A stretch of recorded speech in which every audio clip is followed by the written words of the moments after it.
never ever underestimate the power of Allah. You know, there was a sheikh who mentioned this in Saudi Arabia, and there was a doctor that visited him from Pakistan and told him a story that happened to him. So he says, what happened to me, he says, the doctor who's speaking is a top neurologist. One of the top doctors in Pakistan, or, you know, a very, very good doctor, very hard to meet. It's said that perhaps you would have to wait months on end before you can get an appointment to see him. So what happened is, he says, I was flying from one city to another, a very busy man, flying quite often within the country and perhaps even outside. And he says, suddenly, the clouds built up. Huge clouds, and the lightning started striking, and it started pouring, and there was lots of turbulence, and one of the engines was struck, and it was damaged, so we had to land. And so what happened is, the landing was at a nearby little airport or a little strip and so on, and when they landed there, it was a remote area. How are you going to repair this aircraft? The few people who were on it, it was a small plane, they were, quite surprised because they landed it in such a remote place, no one's there to repair it, they would have to wait, definitely. So the doctor asks the captain or the pilot that, you know what, how long are you going to be? He says, no, we're going to be quite long. Well, I need to get to that area. Look, he says, it's just a 3-hour drive by vehicle, so why don't you just go by road? And you know, you can go there and get there. He says, okay, good idea, because this is going to take long. So he decides to go on one of the trishaws, you know, in Pakistan, one of the areas, wherever it was, and he jumped in. And as they started progressing, the clouds built again. And the lightning was striking, and the rain started pouring. And it was pouring so much that their vehicle could not move much more because of the mud and because of everything else. And so it was quite an open area with a bit of farmland. And after a while they realized, look, we're not getting anywhere. There's a little house here. Why don't we just go there? We can read our salah. Perhaps we can, you know, have a bit of a meal or whatever else. And they decided to knock the door. Strange people, strange land, far off, out in the rurals.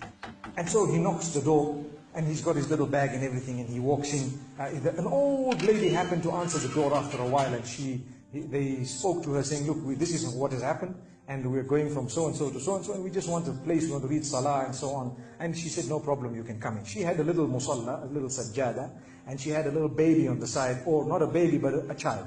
And the child, every little while, she's actually checking on the child, and she's sitting on that musalla, making dua and reading her own salah. These people fulfilled their salah, did whatever they had to. And when they were about to leave, they spoke to the old lady, saying, you know, thank you very much, jazakumullah khair, and so on. And, you know, we're going, what's happening to this child, you know? So the woman says, look, the child is an orphan. And the child is unwell, not well at all, very sick. And we've been to all the doctors around. And subhanallah, I'm the grandmother of this child. The doctors have told us that there is only one specialist around who can help this child. And we tried to make an appointment, but they asked us to come 6 months later. And it's far away. I've been making dua to Allah ever since that day. Ya Allah, make it easy for us. Child is sick. Make it easy for us, Ya Allah. So the man says, what's the name of that specialist? So the granny says, Dr. Ishan. Immediately this doctor burst into tears. Straight away, he burst into tears. Why are you crying? Your dua has just been accepted. For your dua, the thunder came, the lightning came, the engine struck, we came down, we came on the road, the rain came again and stopped us and so on. And do you know what? The rain only stopped after the question was asked. Now it happened. And now the woman starts crying. SubhanAllah. And the doctor himself is telling the story, saying, that was me. It happened to me, he says.